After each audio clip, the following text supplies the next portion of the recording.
Kane Review, print speaking to the blind, celebrating 40 years of audio newspaper production. Welcome to this week's edition of the Kirkintilloch Herald podcast, recorded at the Bishopbriggs Media Centre by our amazing volunteers.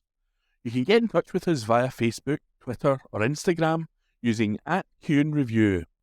That is @CueAndReview. You can also contact us directly by emailing information@cuenreview.com. That is INFORMATION @CueAndReview.com, or by calling 0141 772 3976. That's 0141 772 3976. Jobs boost on the horizon. The local economy and jobs market was given a boost this week after Lidl unveiled plans to expand into the area. Bishopbriggs has been earmarked as a potential location for new stores by the budget retailer, which celebrates its 30th anniversary this year. And as part of the celebrations, Lidl unveiled its wish list of locations as it gets set to open hundreds of new stores across the UK, creating thousands of jobs. Richard Taylor from the retail giants told us, having fortified our infrastructure with significant investments, we're proud to have achieved a record market share this month. We've also been the fastest growing bricks and mortar supermarket for the past 7 months in a row. With an exceptional store network and our laser focus on operational excellence, we're welcoming more customers through our doors than ever before, which positions us perfectly for continued expansion. As we celebrate our 30th year, our commitment to ensuring that all households across the country have access to high-quality produce at affordable prices is stronger than ever. We're planning to open hundreds of new Lidl stores, but ultimately see no ceiling on our ambition or growth potential. This is why we're continuing to invest in new locations whilst exploring innovative routes to expansion. Looking for prominent locations with easy access and strong pedestrian or traffic flow, Lidl has also identified nearby Bearsden and Mulgai as potential locations for new stores. Read by Alan Todd. This Week in History, read by me, Ian McKenna. May the 10th, 1994, Nelson Mandela was inaugurated as the first black president of South Africa. On this day last year, time stood still in London when the famous Big Ben bells failed to chime after the dials stopped briefly.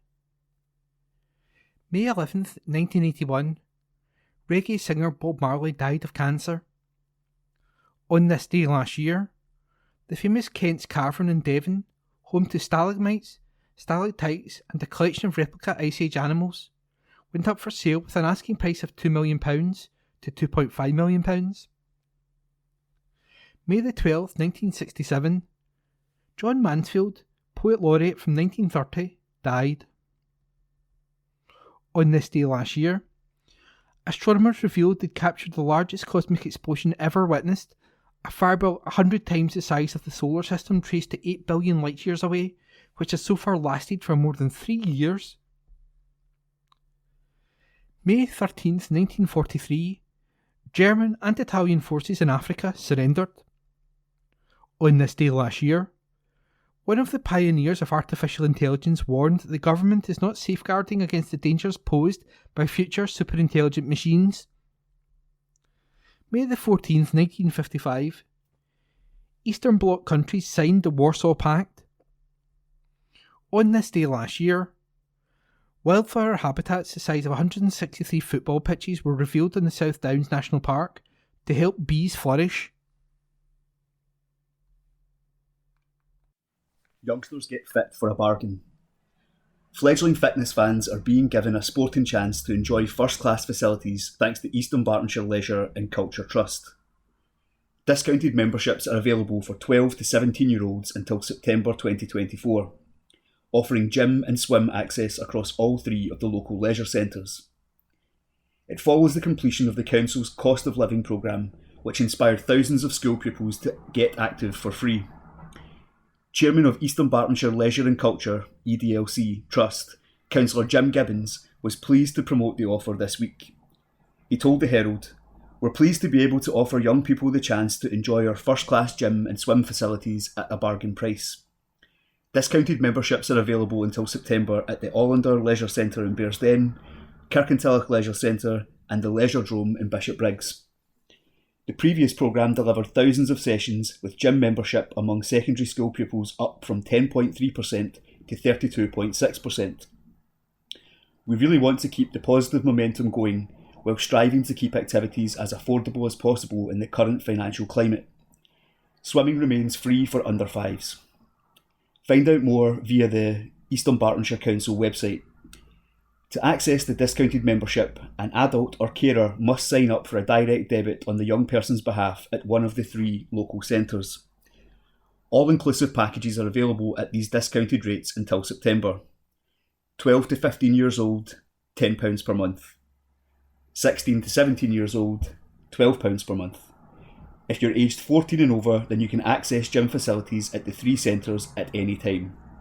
If you're 12 to 13, then you need to be accompanied by an adult or go along during certain times. See the website for details and conditions. For more information, head to the East Dunbartonshire Council website. Does East Dunbartonshire need a new Aldi store, as recorded by Hunter MacDonald?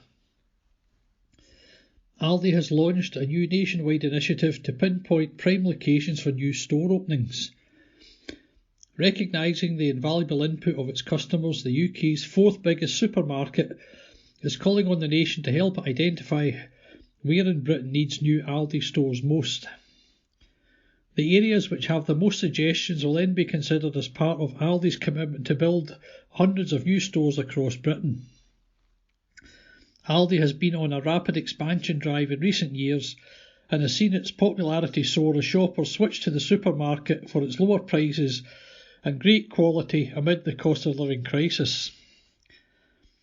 Jonathan Neal from Aldi UK said, "We want to make high quality food accessible to all, but there are still some areas that either don't have an Aldi or have potential for more stores. We have identified some key places where there is demand for more stores already, but now we are calling on the public to share their views. This will be used to help inform our property search over the coming years. Those wanting to put their town forward to be considered should contact the supermarket by emailing nextnewstore@aldi.co.uk, clearly stating their postcode, why they believe their area needs a new Aldi store. Aldi is asking for suggestions to be submitted by May the 31st, with the supermarket planning to update customers later this year. For more information, head to aldi.co.uk/about-aldi/property/required-towns. Start your career with a council apprenticeship. Looking to start your career with a modern apprenticeship? Then East Dunbartonshire Council might have just the thing, as the local authority is recruiting candidates for a number of exciting opportunities. Apprenticeships in early years, health and social care, roads, street scene and architecture are now being advertised on My Job Scotland, and applicants have until Sunday the 26th of May to apply. These posts are open to East Dunbartonshire residents or those who attended an East Dunbartonshire secondary school aged 16 to 24 years or 16 to 29 years if care experienced or have additional support needs. The Council award-winning Modern Apprenticeship programme has been running for over 10 years, employing more than 100 young people from across East Dunbartonshire. Council leader Gordon Lowe said, "Since the programme was launched in 2013, many young people from East Dunbartonshire have benefited from completing a modern apprenticeship with the Council. It is a great opportunity to earn while you learn a trade or skill. Our modern apprentices work on professional qualifications as part of the programme and at the same time gain practical training and support from experienced colleagues.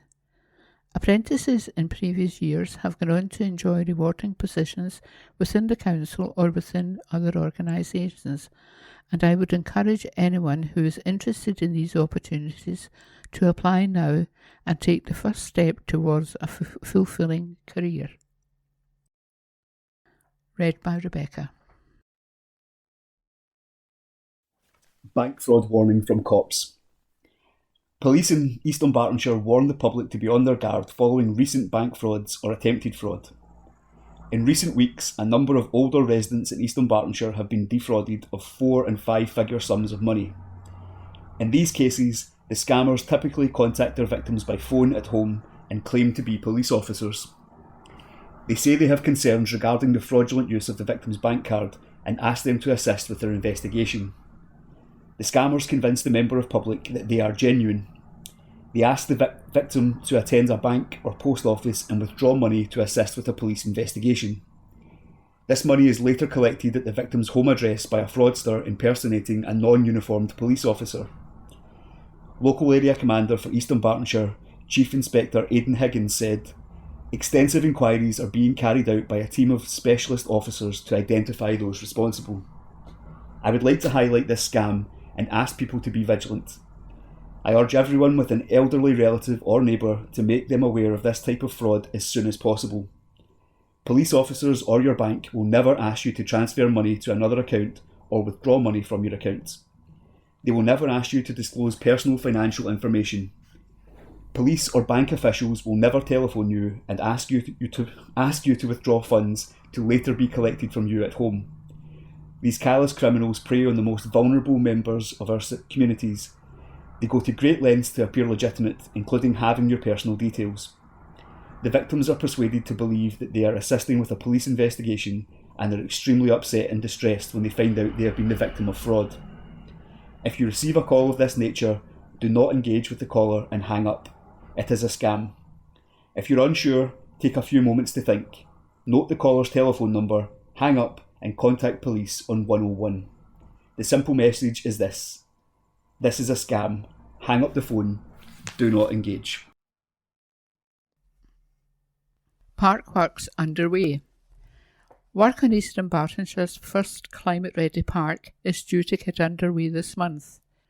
Woodhill and Etive Parks in Bishopbriggs are to benefit from a groundbreaking £950,000 green infrastructure project, which will incorporate food growing plus measures to improve biodiversity and protect against the effects of climate change.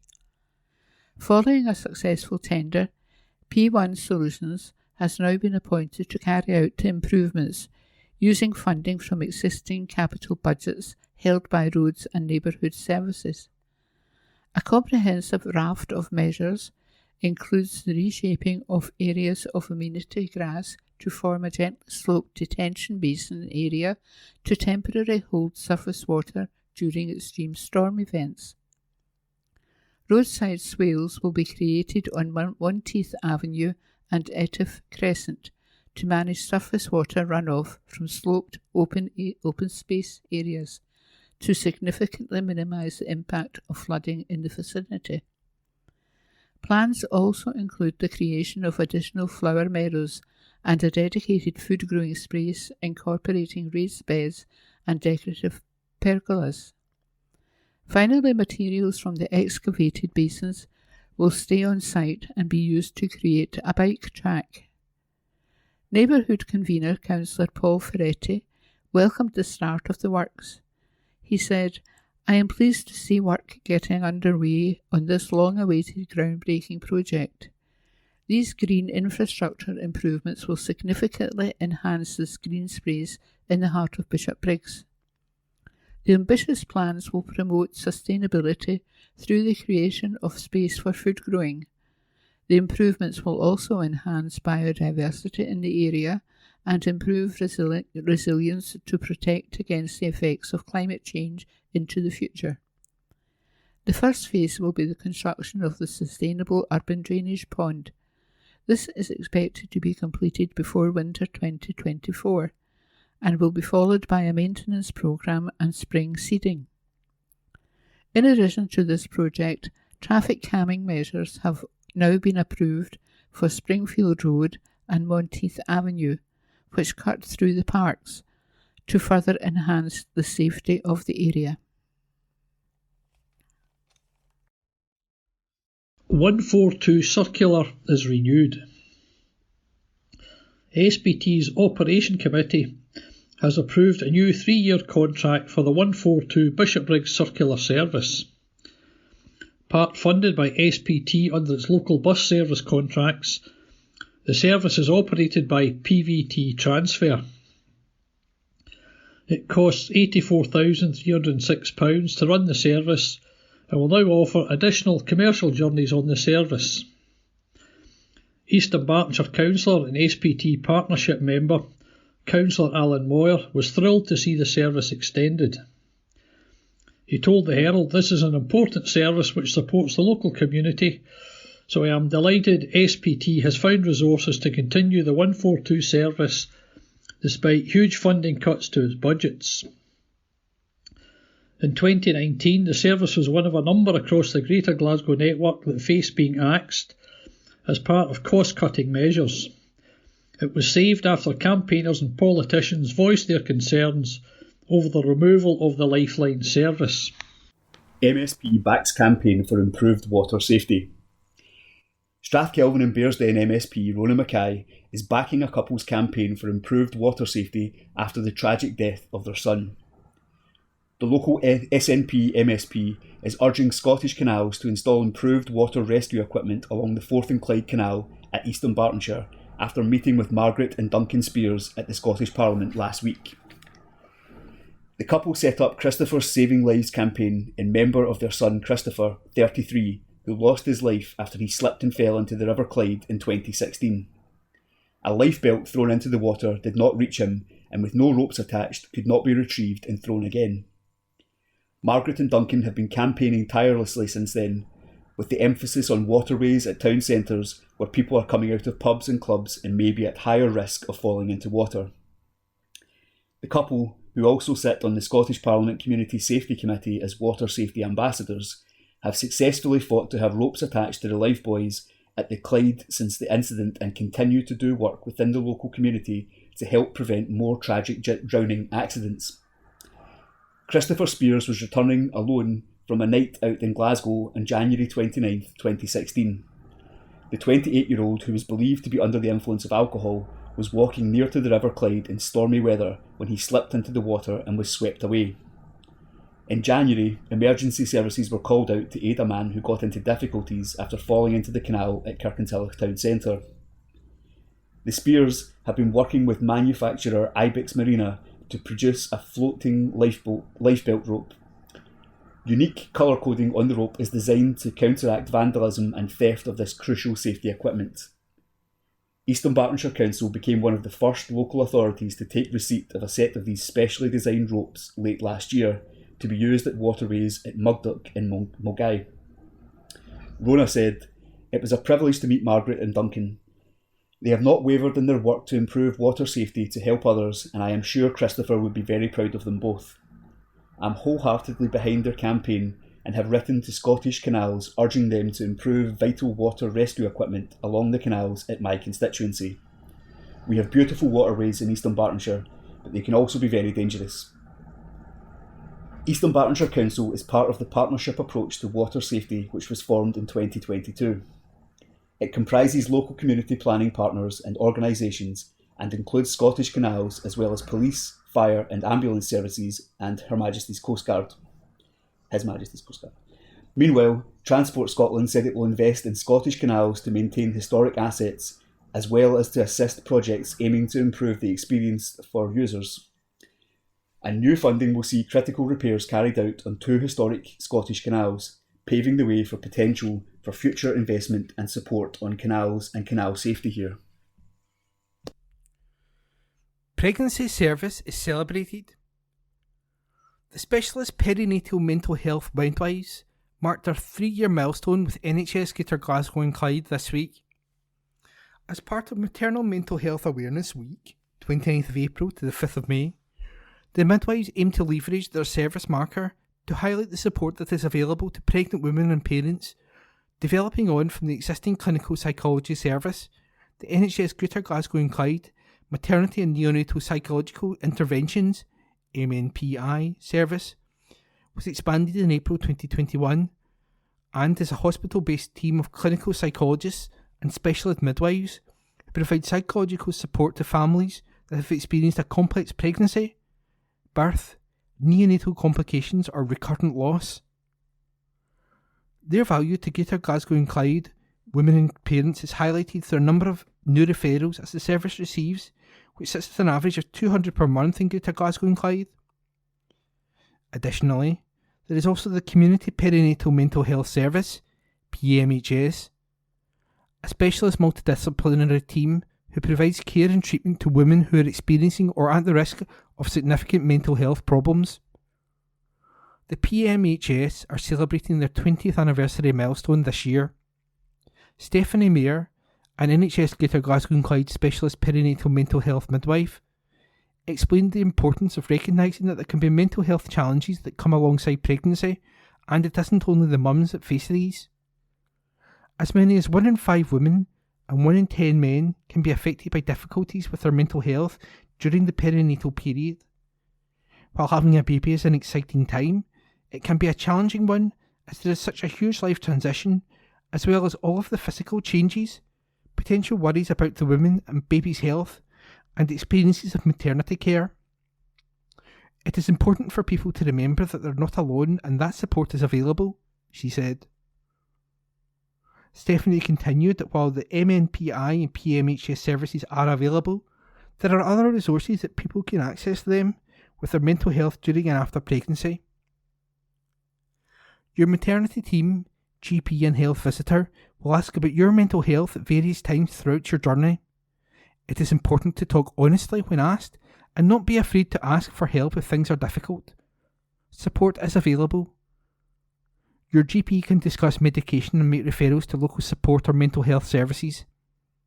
They can also support you to access computerised cognitive behavioural therapy, CBT, through a service called Silver Cloud. They even have a perinatal specific course, she said.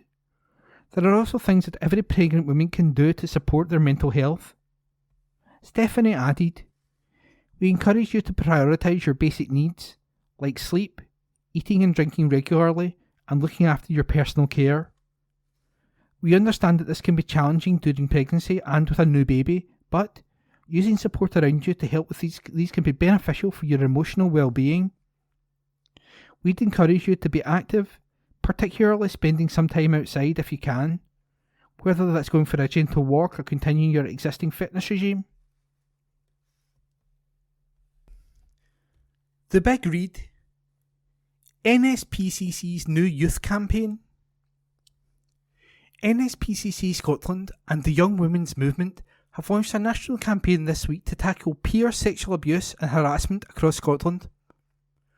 Young Women Know is a youth-led campaign that began in Tayside with the Our Fierce Girls, Bold Girls Ken and Brave Lassies Blether projects, which focused on young women creating resources on healthy relationships, safe spaces and consent.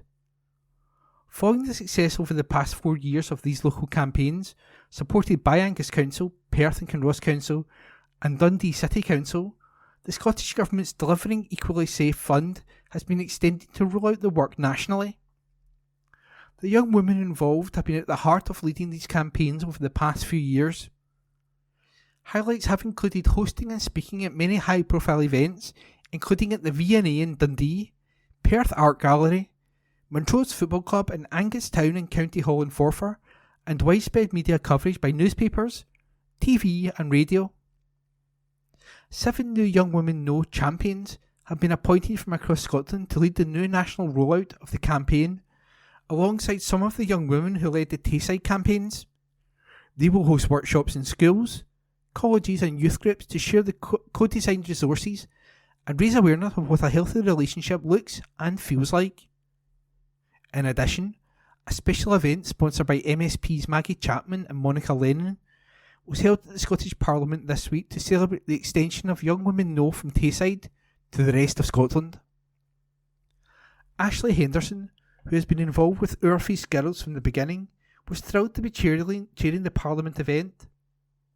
Ashley, 19, from Dundee, who is now studying English and journalism at Strathclyde University, Glasgow, said, "I jumped at the chance to be involved in a campaign to encourage healthy relationships.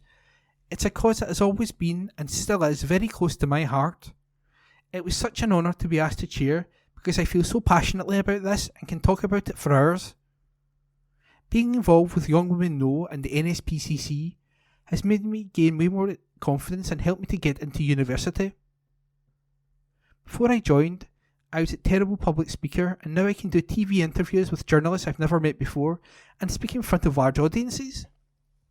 This has been such a big part of my life, so I plan to stay involved with the rollout of the national campaign in Glasgow.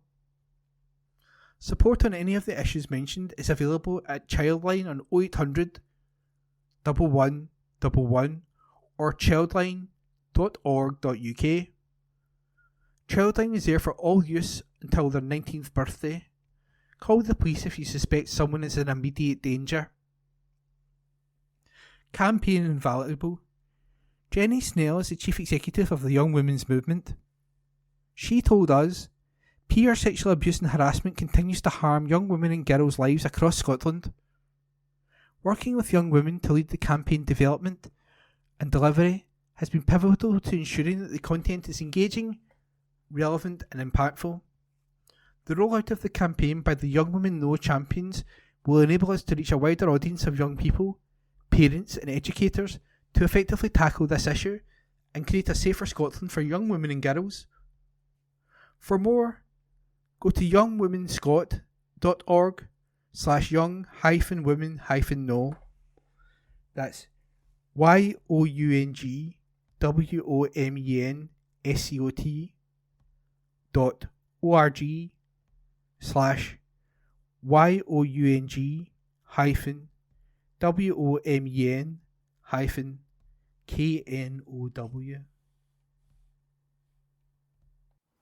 Fundraising efforts 40 years on from first run. A truly inspirational woman is planning to run the Edinburgh Marathon in May in aid of the Prince and Princess of Wales Hospice, 40 years after completing her first competitive race for the same cause. At the tender age of 24, Marie Watterson ran her first ever competitive race, the Women's 10K in 1984, to raise funds to establish Glasgow's first hospice, the Prince and Princess of Wales Hospice. At the time, people from all over the city came together to raise funds to ensure that people at the end of their lives could be cared for by palliative care specialists. Now aged 64, Marie is determined to complete the 26.2 miles of the Edinburgh Marathon and raise further funds to help ensure people continue to receive gold standard care at the hospice in Bellahouston Park in Glasgow. Marie said, "I had never really run before taking part in the Women's 10K in 1984. But I completed it in about 47 minutes, and it's safe to say I got the running bug. It started as a New Year's resolution, and it's grown into a lifetime passion. The Edinburgh race will be my fourth marathon, and I've also run many half marathons and 10Ks too during the past 4 decades. I never realised just how much I would enjoy running. It's improved both my physical and mental health over the years. I find when you go out to run, you can forget about everything and just focus on yourself. I've gained friends through running too. I ran the London Marathon once and got talking with a fellow runner, and it turned out our daughters had been born on the same day.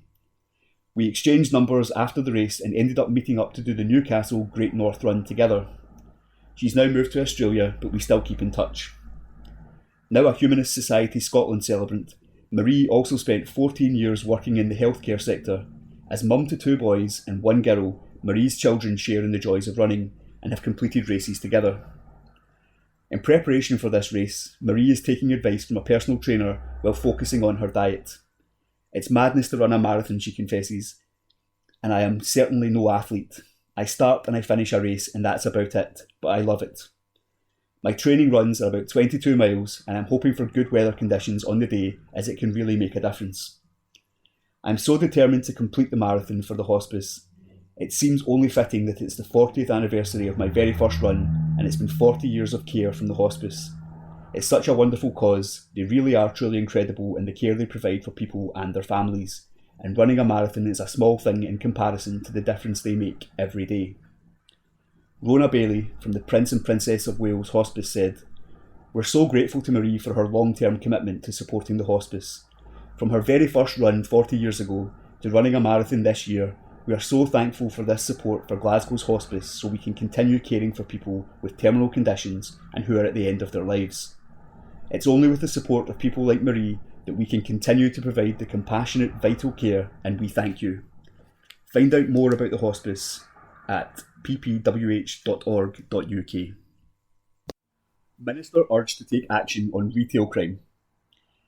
Representatives from across Scotland Retail have written a joint letter to the Scottish Government's Minister for Community Safety, highlighting the devastating impact a surge in retail crime is having on staff well-being and business. The letter provides 4 separate reports carried out by the Scottish Grocers Federation, SGF, Retailers Against Crime, RAC, and Co-op, and is co-signed by the likes of the Scottish Retail Consortium, representing retail businesses on high streets the length and breadth of Scotland. Details include the damaging effects of threatening abuse and violent behaviour towards staff and the cumulative cost of shop theft and vandalism for Scottish businesses, estimated to be in the hundreds of millions. SGF Chief Executive Dr Pete Chima, OBE, said, "Over the past 18 months, retailers have been forced to contend with a disturbing escalation in both the volume and seriousness of incidents happening in stores, and it is only getting worse.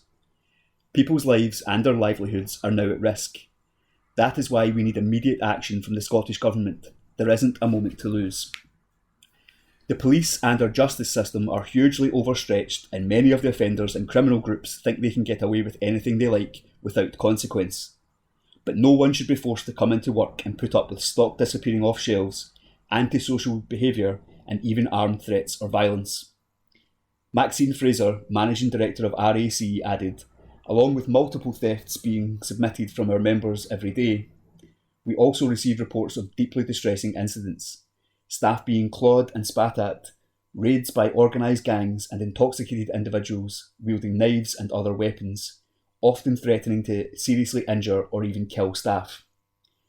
The impact on the mental health and well-being of shop workers is also felt by their families and the wider community, not to mention the loss of income for businesses, damaging viability and increasing costs for customers.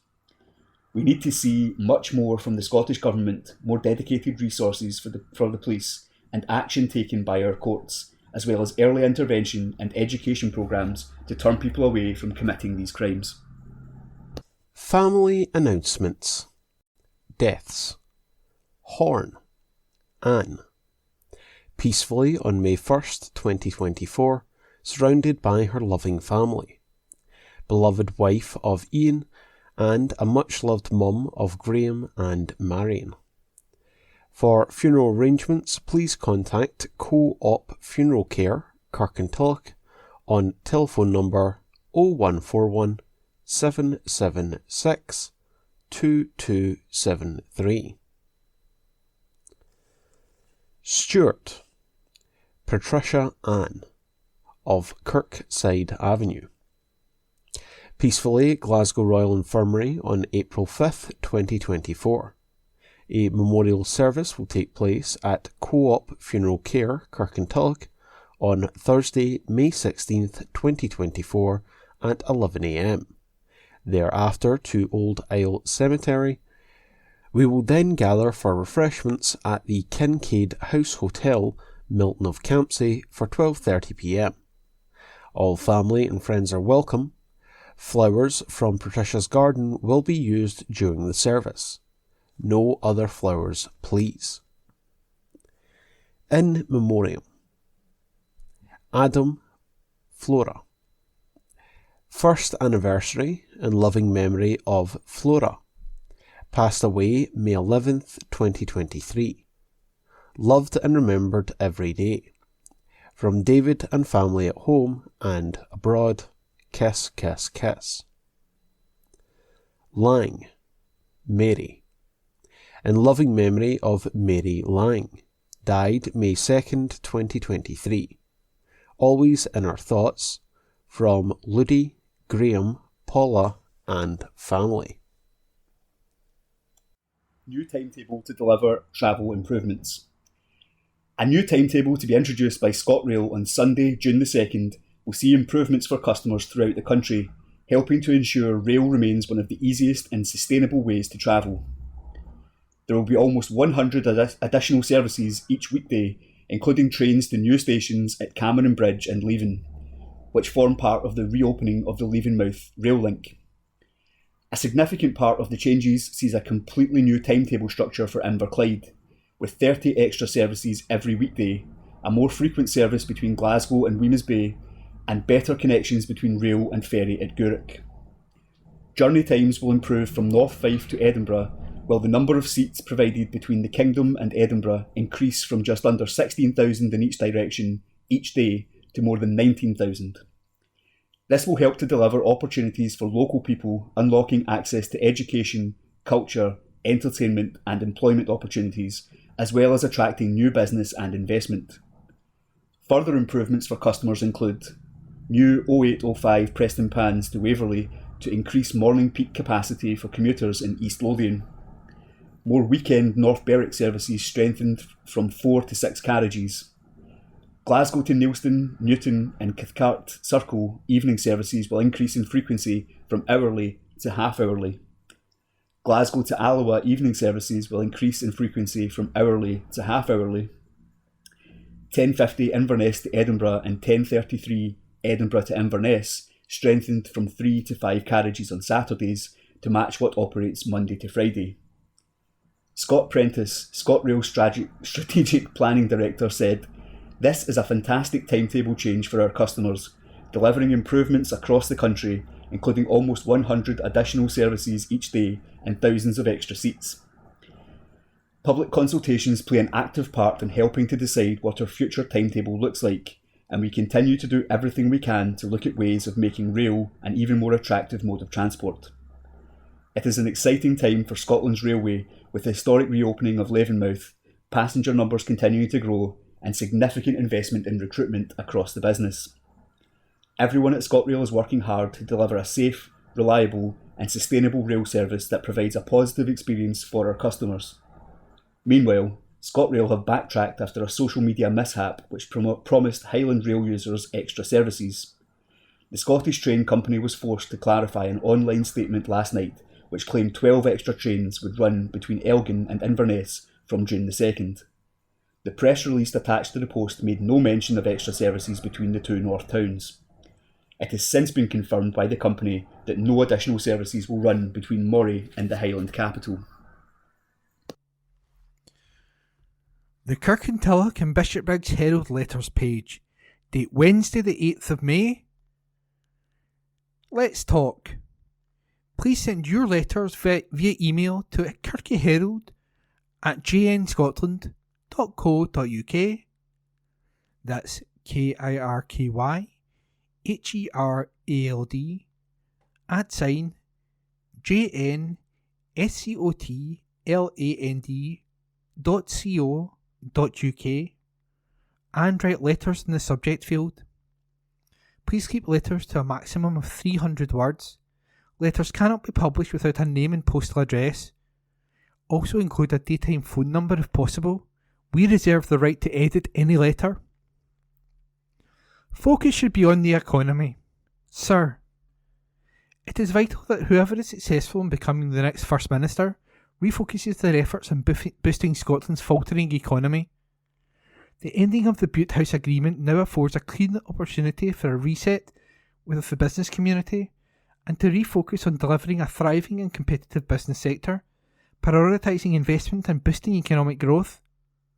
Such growth is essential if we are to raise living standards and fund public services. A new First Minister's priority must be to look at the regulatory and tax burden that faces many of our businesses, clearing away barriers to investment and growth, which includes a review of non-domestic rates. As a nation, there are a number of long-term challenges facing the economy, including slow economic growth, slowing population growth and a decline in oil and gas activity. However, there are tremendous opportunities as we seek to deliver a low-carbon economy to the drive towards net zero.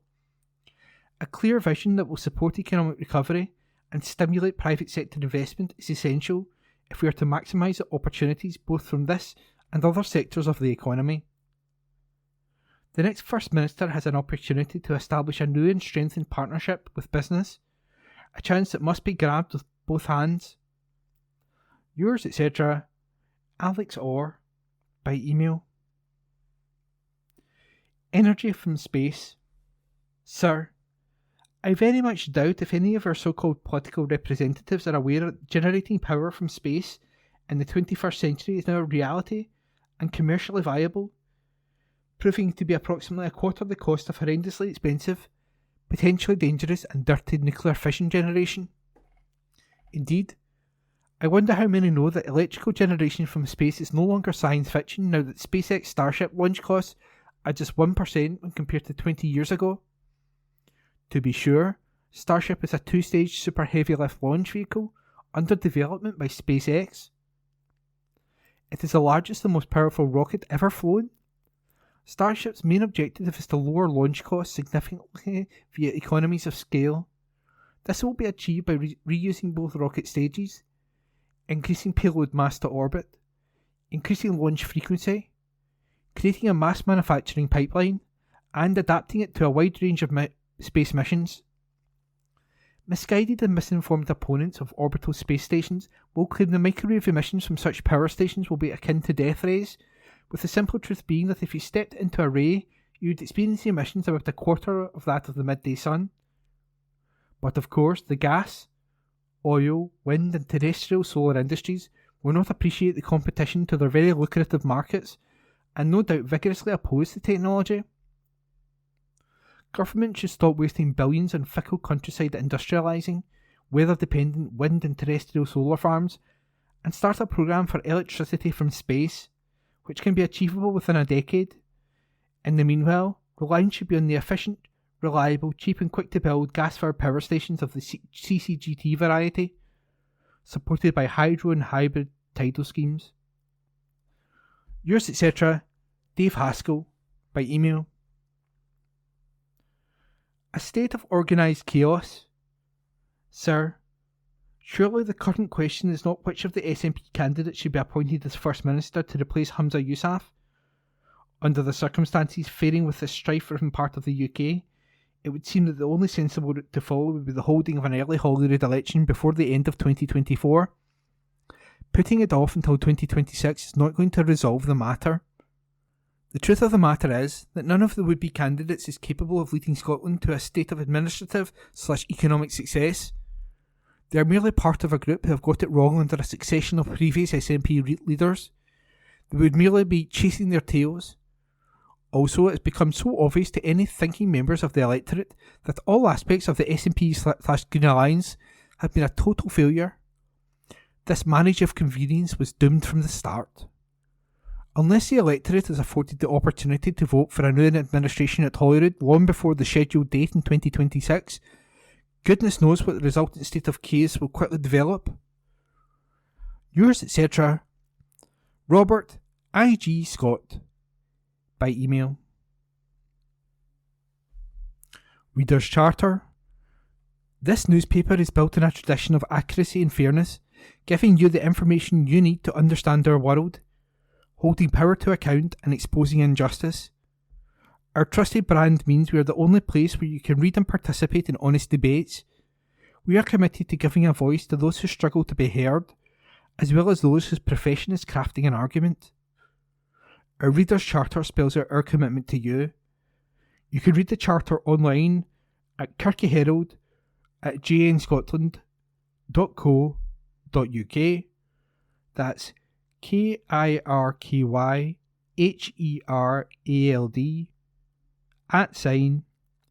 @GNSCOTLAND.co.uk.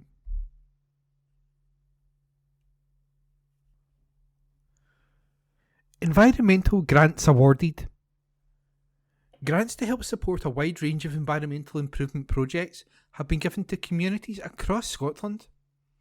The money will enable local people to take a hands-on approach to improving their local environment by supporting a varied range of practical ideas. Increasing biodiversity by planting more native trees, creating new habitats for wading birds, removing dangerous invasive plant species along riverbanks, Installing eco-friendly electric vehicle charge points and creating new community orchards are just some of the initiatives that will benefit from the Crown Estate Scotland grants.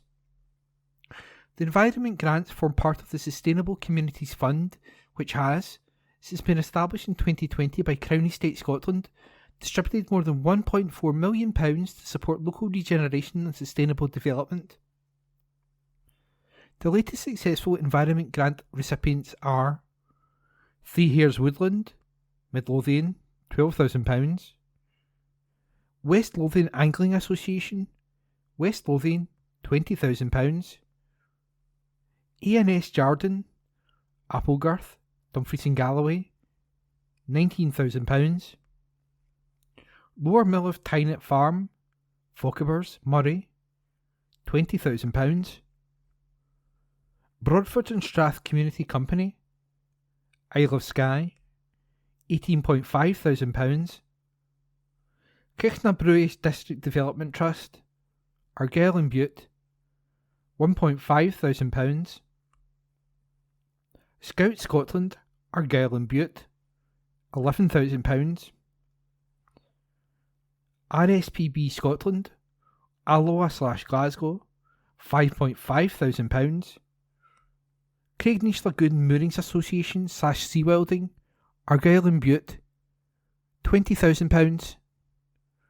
The environment grants of between £5,000 and £20,000 are available to Crown Estate Scotland tenants for projects which can deliver demonstrable environmental benefits within 18 months of funds being given. Along with the Community Capacity Grants Programme, open to all communities within 5 miles of Scotland's coastline or situated within one of the Crown Estate Scotland's 4 rural estates. These funding programmes from Crown Estate Scotland provide money to help communities develop projects of greatest priority to them.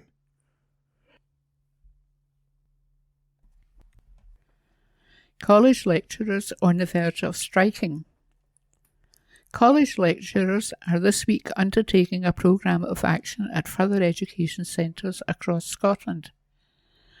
That sees them undertake a programme of escalating strike action in their long-running dispute over pay, with members of the EIS Further Education Association saying the office sits below current public sector pay policy. Members have decided not to programme any strike action for this week and next May and next Members have decided not to programme any strike action for this week and next as a show of goodwill and to follow for discussions in the hope of a resolution. However, if no resolution is reached, then beginning on Monday, May the 20th, as an escalation of their current industrial dispute, a further programme of strikes will take place with EIS-FELA members in all colleges taking strike action each day for 9 days over a 3-week period. Potential strike action could run until June.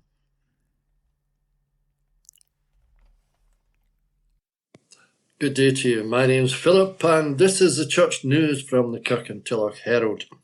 Hope you find it interesting. Some of the things that are happening in the local Eastern Bartonshire area with various churches that you can pop along to. And the first church we're going to today is Lenzie Union Parish Church. On Sunday, May the 12th, there will be a youth service with the BB and GB, that's Boys Brigade, Girls Brigade, at 11 a.m, led by Dan Carmichael. A community breakfast will be served in the new hall from 10 a.m. A creche is provided for babies and toddlers. Young people are also welcome to the Lighthouse and Bible class. A live stream of the service available on YouTube and also from their website, so you can check that out. And also they have a youth cafe on a Thursday between 3:45 and 5 p.m. And there's a usual coffee, tea time, and Wednesday 10 till noon, and on Friday 10 till noon again. So if you're looking for a wee cup of tea and a bicky and a chat, go along there. And each week at the youth cafe there is also free snacks with lots of things to do, such as games, consoles, table tennis, arts and crafts, board games and more. And then we have a messy church event on Saturday, May the 11th, between 4 and 5 p.m. in the new hall. Everyone is welcome to come along to a fun-filled hour, challenges, crafts and experiments. Also, and the D Cafe as well. That's for those with dementia and their carers, etc. On Monday, May the 13th at 1:30 p.m. to 3 p.m. in the new hall. Information, entertainment and a time of relax and a chat for those living with dementia. Bring a friend or a carer. Then there's Lenzie Old Parish Church. We are very excited to have Julie Harty returning to Lenzie Old in her new capacity as local minister. Julie's first service will be conducted on Sunday, May the 12th at 11 a.m. A creche is available for children under 3. The Quilt and Craft Group meet every Wednesday, 10 a.m. to noon in the session room. And the Thursday Club is on May the 9th, 2 p.m. to 4 p.m. in the church hall. Teas, coffees, games, knit and chat. Come and Sing as well is an event they have on a Tuesday, May the 14th, 1:15 p.m. to 2:45 p.m. The dementia-friendly singing group meets in the church hall. A warm welcome awaits all, of course a cuppa, with some delicious home baking. Please feel free to come and sing. Now we move to Milton O'Campsie Parish Church. Kathy Connect is on Tuesday morning. Time to Pray is on Wednesday evening at 7 p.m. The BB is on this Friday at 6:15, that is, 6:15. Preparations are now being made for the SU camp at Gowan Bank during the first week of the school holidays and Go Mad beginning on July the 28th. Can you help with prayer, accommodation, finance, hands-on before that? Then you'll be most welcome to if you can assist. The Go Mad Extra Fruitorama is on Sunday the 9th of June from 1 till 3 p.m. I can mention that these events are for kids, children, and the Go Mad is their event that outreaches to kids and has kids come along from the community area. And then we have Jot Form for registration. It's now online. Their minister, Julie, along with her 2 children, Josiah and Esther, have completed their swimathon by doing 1,000 lengths, of the swimming pool and raised over £2,000 for Cancer Research UK and Marie Curie. Our congregation and Team Go Mad are joining the Kingdom Come, a global wave of prayer from May the 9th to the 19th, which is Ascension to Pentecost, as well as praying the Lord's Prayer every day. We will have a labyrinth set up on the grass at the church car park on May the 12th till the 19th. Please come and walk the Lord's Prayer. It's available and free all day, every day. Also on May the 19th at 2 p.m. we shall celebrate Pentecost ecumenically with our brothers and sisters from St Paul's, Campsie and St Macken's. Wear red, meet in Battlefield Park or, if necessary, in our church building. And then we go to Home Church in Kirkintilloch in Lammermuir Road. And also they have a sister church, Home Church in East End in Carmyle, and online, a church for all ages. I am the light of the world. Whoever follows me will never walk in darkness, but will have the light of life. And that's a quote from John 8, verse 12. On Sunday, this coming Sunday, May the 12th, 9:30 and 11:30, they have 2 services of worship followed by refreshments. And a warm welcome waits you at either service, which will be identical. Children's Sunday School at both services. Home Church in Carmyle, they meet at 10 a.m. and 6:30 p.m. On Tuesday mornings, they have an engine room at 9:30 for biblical teaching, Bible study, and it's also on Zoom at 2:30 p.m. and the next study will be on May the 21st. Wednesday prayer meeting at Carmyle, 10:15 a.m. Study groups now called Boiler Room in the church at 7:15 p.m. except last Wednesday in the month, which will be a prayer meeting.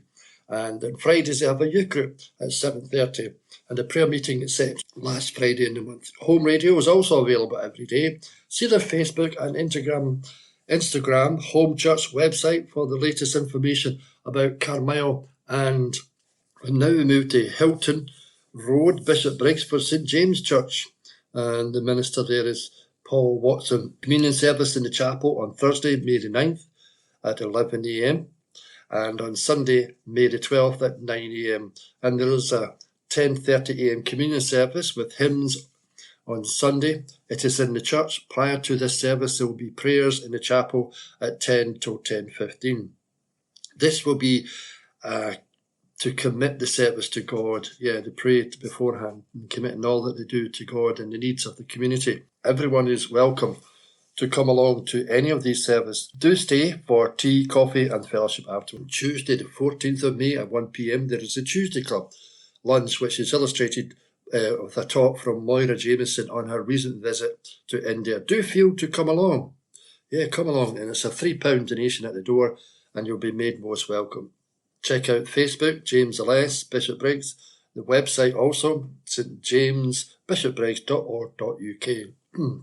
And now we move to Kirkintilloch, to the Church of God at the Regent Hall, Regent Street on Wednesday. Their coffee corner is open from noon till 2 p.m. for home baking, coffee. Join our friends and neighbours for a chat over coffee. And I can recommend that because I was there last week and enjoyed it. A wee cup of tea and some home baking. It was quite good and your maid was welcome. And then in May the 19th, there will be a good news service at 4 p.m. at Regent Hall. The speaker will be Tony Smith. A warm welcome to all who are able to join us. For up-to-date further information on our services, visit our website on www.regenthall.org. The Bible says that these things are written that you may believe that Jesus is the Christ, the Son of God, and that believing you may have life in his name. And that's from John 20, verse 30. Now we move to Springfield Cambridge Church. Morning worship on Sunday, May the 12th will be conducted by the minister, Ian Taylor, in the sanctuary at 11 a.m. Tea, coffee will be served in the Cameron Hall. After morning worship, come and enjoy the fellowship. No collection is taken during the service, so donations can be made by placing them in the offering plates in the Hall of Fellowship as you enter or leave the building. The Sunday school meets in room 2 where creche facilities are also available. Morning worship is also being live streamed on the Springfield Cambridge Church YouTube channel. A link to this can be found on the Springfield Cambridge Church website. And of course, that website is springfieldcambridge.org.uk and Facebook page, where up-to-date information about events and church organisations can also be found there. And there will be a vestry hour on Wednesday, May the 8th from 10 to 11 a.m, and that happens each week, for anyone who'd like to speak with the minister. There will be a short weekly service of worship in the Springfield Chapel on Wednesday, May the 8th from 11:10 to 11:30, followed by tea and coffee in the Hall of Fellowship. Materials for the next edition of the record should be with the editor, Marion Ray, by Sunday, May the 12th at magazine@springfieldcambridge.org.uk. There will be a short service of worship at Caliburn Court on Sunday, May the 12th at 2:30 p.m. in the lounge. And as part of Christian Aid Week, Springfield Cambridge will be hosting a joint quiz night on Friday, May the 17th, 7 p.m. for 7:30. Tickets price £5 will be available in the Hall of Fellowship. Teams of 6 per table. The Guild is inviting the congregation to join them in supporting East Dunbartonshire Food Bank Warehouse by bringing donations and leaving them in the cupboard in the cloakroom. A list is attached to the cupboard door and identifying specific items especially requested. And then we move to St Mary's Parish Church in Kirky. The service on Sunday, May the 12th will begin at 11 a.m. as usual and be taken by the minister, Ruth Morrison. The service on this Sunday will be a communion service. There will be an age-appropriate activities for young people in the church hall during this service. On this Sunday, our annual strawberry lunch will also take place after the service. There will be 2 courses and tickets are already 2 courses, and the cost is £1 with a donation on the day. Wednesday, welcome. We will continue on Wednesday, May the 8th, when tea, coffee, home baking will be available from 10 a.m. until 11:30. And at 11:30 a.m. there will be a short communion service. The craft group will meet and continue on Mondays from 2 p.m. until 4 p.m. An advance notice about our next Open Doors event will take place on Wednesday, June the 5th, when the church will be open from 10:30 till 3:30 p.m, from 12:30 until 1 p.m, and music will be provided by Sally McClellan when she will be playing jazzed up versions of our favourite hymns. And now, lastly but not least, Kenmure Parish Church. This Sunday marks the start of Christian Aid Week, and in recognition, they will be holding a Christian Aid lunch at the end of our Sunday morning service. The service begins as usual at 11 a.m. and will be led by Susan Anderson on behalf of the other churches in Bishopbriggs. And we will be hosting an evening prayer and praise beginning at 7 p.m. on Wednesday, May the 15th. Everyone is welcome to join us both in church and on our YouTube channel. The service on YouTube can be watched live as it is streamed or later at a time that suits you.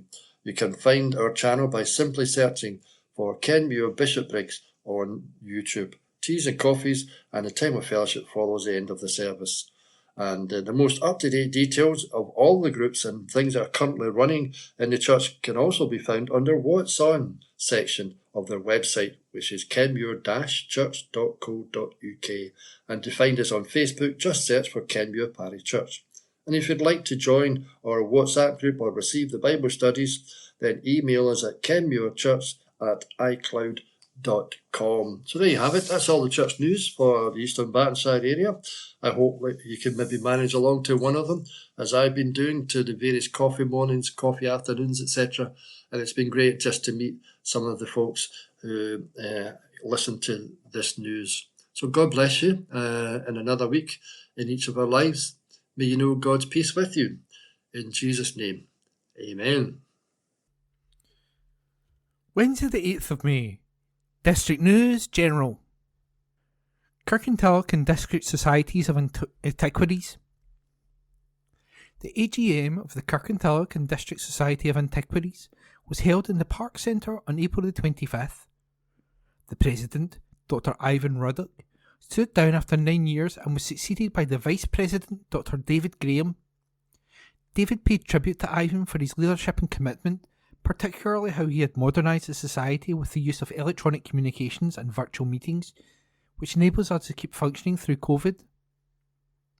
The society is in a healthy state, with stable finances and membership, and a programme of activities for 2024-25.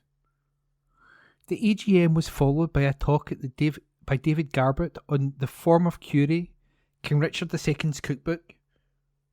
David is an IT specialist from Giffnock, with an interest in gardening and cooking, which he put to good use in attempting some of the recipes and growing some of the vegetables mentioned in them, such as skillet. Form of Curie means method of cooking in Middle English, and the book is a number of recipes used for the royal household. It was compiled around 1390 at the time of Chaucer's Canterbury Tales. There are two versions of the book, one held by the British Library and the other by the John Reynolds Library at Manchester University.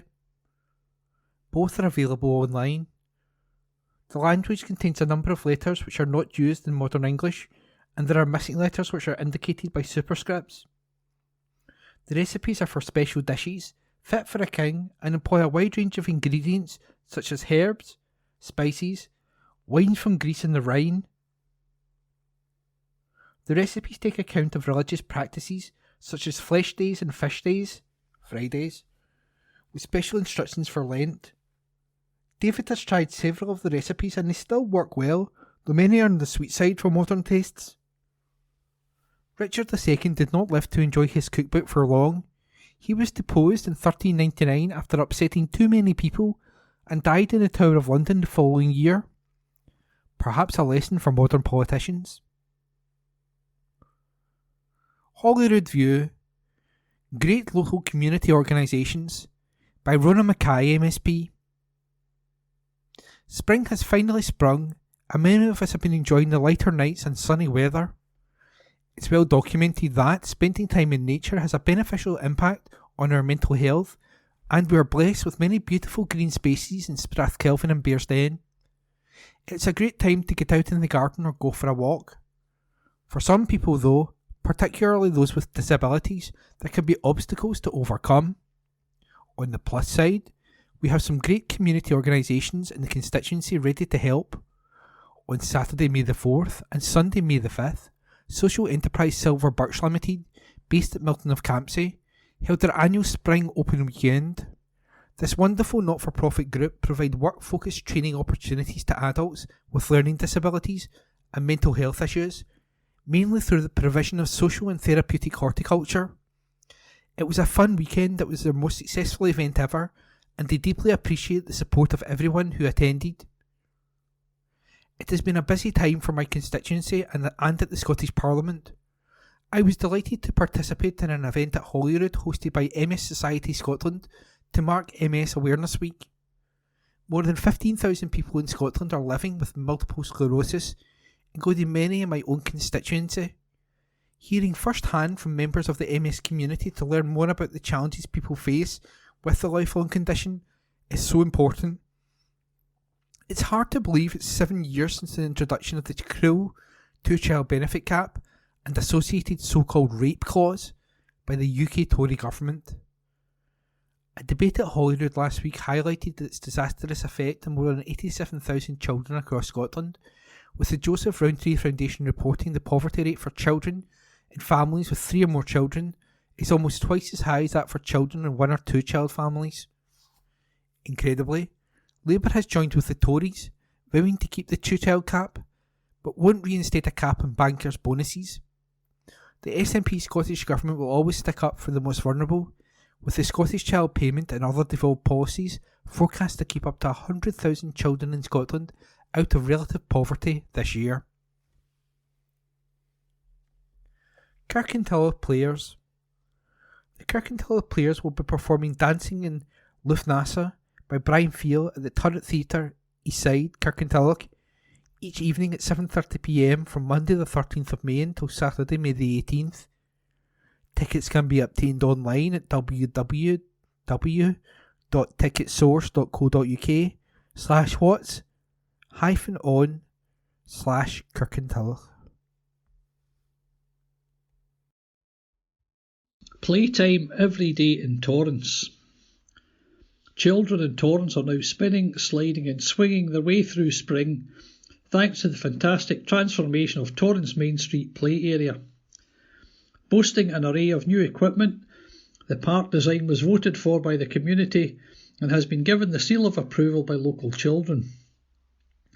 The new play area, which was funded by East Dunbartonshire Council, Capital Funding and the Scottish Government's Play Park Renewal Fund, includes equipment for children from toddlers up to age 12. The fabulous new facility is spread over 2 levels and includes 3 different types of swings, plus a jungle-themed central climbing frame. Visit Glasgow Science Festival. Glasgow transforms into a celebration of the city's past, present and future on the cutting edge of science and technology as the Glasgow Science Festival returns on June the 6th to the 16th. The festival, now in its 18th year, brings together UK universities, voluntary organisations and government bodies to lead more than 150 activities, talks, workshops and exhibitions around the theme of Glasgow's transforming. This will be explored in events across the city, and visitors can learn more about the city's involvement in innovative tech breakthroughs, the importance of nature and biodiversity, and Glasgow's rich scientific heritage.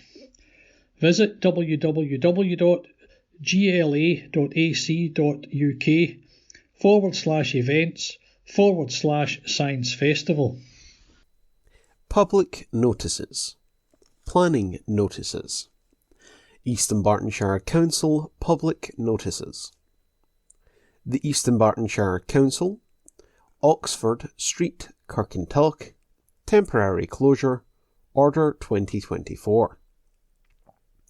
On the 7th of May 2024, the East Dunbartonshire Council made the above named order under Section 14(1) of the Road Traffic Regulation Act 1984 as amended, which makes it unlawful for any person to drive or cause or permit to be driven any motor vehicle, with the exception of emergency service vehicles, vehicles engaged in the works, and those vehicles requiring access to properties adjacent to the closed section of road when it is safe and practical to do so, on Oxford Street, Kirkintilloch, between its junctions with Union Street and Kerr Street, by reason of works being executed on or near this road. The closure will be carried out in 2 phases to allow access to the Regent Centre car park. This order will operate from 9 AM on Sunday the 19th of May until 6 PM on Sunday the 26th of May 2024. Alternative route. The alternative routes will be by way of Kerr Street, Cowgate, Union Street, Belfield Road, North Bank Road, Alexandra Street, Kirkintilloch.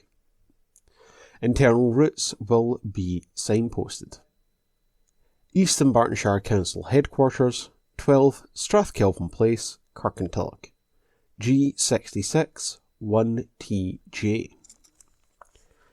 Civic Government (Scotland Act 1982. Application for renewal of second-hand dealer licence. The undernoted has applied for the renewal of a second-hand dealer licence in terms of the above Act. Name and address of applicant: Ramsden's Financial Limited, Birchwood House, Dalby Way, Colby, Newham, Middlesbrough, TS8 0TW. Day-to-day manager Karen Graham, 24 Scots Blair Avenue, Kirkintilloch, G66 4AG. Premises: Ramsden's Financial Limited, 47 Cowgate, Kirkintilloch, G66 1HW. Hours of business: Monday to Friday, 9 AM until 5 PM. Saturday, 9 AM until 4 PM. Goods: jewellery, electronics and mobile phones. Any objections or representations in terms of paragraph 3 brackets 1 of Schedule 1 of the Act should be logged with the undernoted no later than 28 days from the publication date of the newspaper in which this advertisement appears. Chief Solicitor and Monitoring Officer, Legal and Regulatory Services, East Dunbartonshire Council, 12 Strathkelvin Place, Kirkintilloch, G66 1TJ. Members' surgeries. Councillors' arrangements for interviewing residents. Ward 7, Kirkintilloch East and North and Twecker, Councillor Stuart MacDonald. 8th of May 2024, The Hub, William Patrick Library, Room 1, 5:30 PM until 6 PM. 8th of May 2024, Hairstains Huts, 6:15 PM to 6:45 PM. 15th of May 2024, Twecker Healthy Living Centre, 5:30 PM to 6 PM. 15th of May 2024, Hillhead Community Centre, 6:15 PM till 6:45 PM. Between surgeries, councillors can be contacted at the Members Support Unit on 0300 12345 10. That phone number again for the Members Support Unit is 0300 12345 10. Making a Splash. This article was written by Brian Yule and read by me, Corey. Kirkintilloch and Kilsyth ASC, KKASC, is celebrating after securing promotion to the British Water Polo League Division 2. The team travelled to Watford, where it played out a 10-10 draw with the home side, before defeating London Otter 19-6 and City of Bristol 11-7 to the top of the group standings. This achievement marks a significant milestone for KKASC, having only qualified for the BWPL in the 2022-2023 season. The team has rocketed through the ranks. Head coach Nico Fenu said, "Our players are a team of highly motivated individuals, and it was great to see them succeed together, especially in the tough games. Kirkintilloch and Kilsyth's promotion to Division 2 within the second BWPL season is a source of immense pride for the entire club. Team captain Ellie O'Hagan, celebrating both the promotion and her 21st birthday, added, "I am incredibly proud of this team. What we've accomplished together is truly special, and it couldn't have been a better way to celebrate my birthday." Team manager Alan Scooby also praised the young woman. He said, "This is a remarkable group. Their dedication in the pool and unwavering support for each other is truly inspiring. They absolutely deserve this moment, and I know they'll savour it together." The KKASC story began modestly in 2016, offering just 1 hour of deep/shallow water training per week.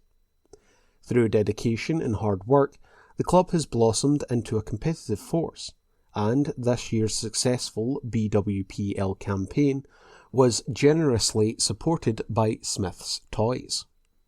Beyond competitive success, KKASC is committed to fostering a love for water polo. The club offers outreach programs for non-swimmers and collaborates with ONREN, Eastern Bartonshire Active Schools, and the University of Strathclyde. After a successful come and try session, supported by OMREN, Scottish Disability Sport and Scottish Swimming, regular sessions for ASN water polo begin this month. For more information about giving water polo a try, visit www.kandkswim.uk. That website again is www.kandkswim.uk. That article was written by Brian Yule and read by me, Corey. Little to celebrate as it's bad results all round. This article was written by Brian Yule and is being read by me, Corey. Glasgow City's hopes of retaining the SWPL1 title were dealt a major blow as they could only draw away with Celtic and at home to Hibernian over the past week. City took the lead after only 4 minutes in the mid-week as Celtic keeper Kelsey Docherty palmed an Emily Whelan cross straight to Hayley Lauder. However, the home team would be level on 18 minutes as Caitlin Hayes' effort hit the post and then came back off the unfortunate Lee Gibson and into the net. Hayes then gave her side the lead in stoppage time at the end of the first half as she headed a Natasha Flint cross past Gibson. City rescued a point on 59 minutes as half-time substitute was Charlotte Wardlaw, was played through by Carly Giamona and kept her composure to grab her first goal for the club. It was then on to Sunday and City would end up throwing away a 2-goal lead as Hibs visited Petershill Park. Anna Osgrassen gave the hosts the lead after 25 minutes as she headed in a Lisa Forrest corner. The lead was then doubled 20 seconds into the second half as Giamona finished at the second attempt after her initial effort was denied by Caitlin Frayne. However, 2 late goals would deny City victory as Joreen Bucombe struck with 10 minutes to go and then Poppy Lawson equalised in the 93rd minute. City are at home to Rangers on Sunday, looking to avenge last month's 4-1 defeat. Kirkintilloch Rob Roy's WOS Premier Division place hangs by a thread, as despite beating Darvel 3-1 at home in midweek, they lost 2-1 to Glenafton Athletic on Saturday. Rob Roy have 2 games left as they host Ben Burb at Duncan's Field tonight, Wednesday, and then Largs Thistle at Guy's Meadow on Saturday. They need to win both, while hoping Glenafton don't pick up another point and Arthule grab no more than 3. Ashfield's promotion hopes in the First Division look in trouble as they lost 3-0 at Blantyre Victoria in midweek, and then 2-1 at Thornywood United on Saturday. They end the season at home to Whitlets Victoria on Friday, while Petershill, who still have a slim chance of going up, are at Cambuslang Rangers. Caledonian Locomotives face another season in the Second Division as they lost 5-4 away to champions Ardrossan Winton Rovers on Saturday, while Glasgow Perthshire have been relegated after a 2-1 loss at home to Wishaw. Shire round off the season at Maryhill on Friday, while Cally host Yoker Athletic the next day. West Park United lost 4-3 away to Les Magau Juniors in the Third Division on Saturday, and end a season to forget as they visit Thurney Rovers this Saturday. Rossfield lost 3-1 as they were at BSC Glasgow on Saturday, and promotion from the Fourth Division is now out of their own hands.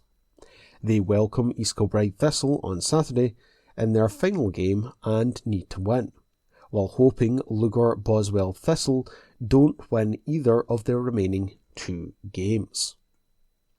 That article was written by Brian Yule and read by me, Corey. Title defence starts off with a victory. This article is unattributed, but it's being read by me, Corey. Glasgow Tigers opened the defence of their championship crown with a tense 47-43 victory at home to Workington Comets on Friday. The Cumbrian side gave the champs a stern test with ex-Tigers Craig Cook and Klaus Vissing impressing. However, Tigers skipper Harris delivered a 15-point maximum to grab the vital win. The Tigers led 10-2 after 2 races thanks to a bit of fortune. In the opening heat, Cook had to go off 15 metres after extending the 2-minute warning. Then Tate Zurschke suffered an engine failure while leading. Comets reeled the Tigers' lead back into draw level after heat 11, but a 4-2 in the next race regained the lead and Harris won heats 13 and 15 to secure victory. Tigers boss Cammy Brown said, "Chris was out of this world. He led us to another victory." Workington are one of the most informed sides in the UK, and we knew it would be tough, but Chris won all the big races to make sure we didn't slip up. There were some big performances from the boys. Leon Flint and James Pearson were excellent. But once again, Jack Smith was the hero at reserve. As a team, we still have a lot to work on. Steve Worrell and Paul Starkey had a tough night, but I'm encouraged with the fighting spirit of this side. Tigers exited the KO Cup in midweek, losing 93-78 on aggregate to Oxford Cheetahs. It is a busy end of week as Tigers host Edinburgh Monarchs in the BSN Series on Friday and, the next day, travel to Comets in the league. That article was unattributed, but it was being read by me, Corey. That concludes this week's edition of the Kirkintilloch Herald podcast. Please remember to subscribe to our channels at Tune Review and to tell your friends about our service.